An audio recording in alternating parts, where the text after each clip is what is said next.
قالت صحيفة التايمز البريطانية إن المملكة العربية السعودية سوف تكسر الضوابط الدينية الصارمة بخصوص النساء، وستسمح للسائحات بارتداء لباس البحر البكيني على شواطئ مختلطة ضمن خطة ولي العهد محمد بن سلمان لتطوير السياحة ورفد المملكة باقتصاد بديل لاقتصاد النفط.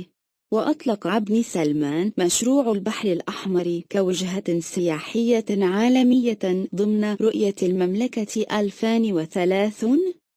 وذكرت قناة الإخبارية السعودية الرسمية أن المشروع يتضمن إقامة منتجعات سياحية استثنائية على أكثر من 50 جزيرة طبيعية بين مدينتي أملج والوجه غربي المملكة.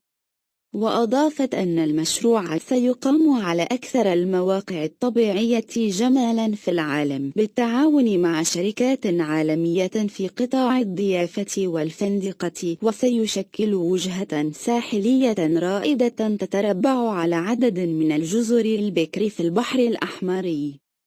وقالت القناة إنه سيتم وضع حجر الأساس في الربع الثالث من عام 2019 والانتهاء من المرحلة الأولى في الربع الأخير من عام 2022.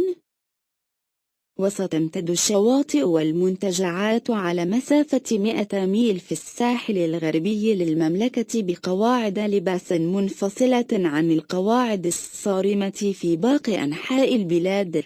إذا أعجبك الفيديو لا تنسى الإعجاب والتعليق،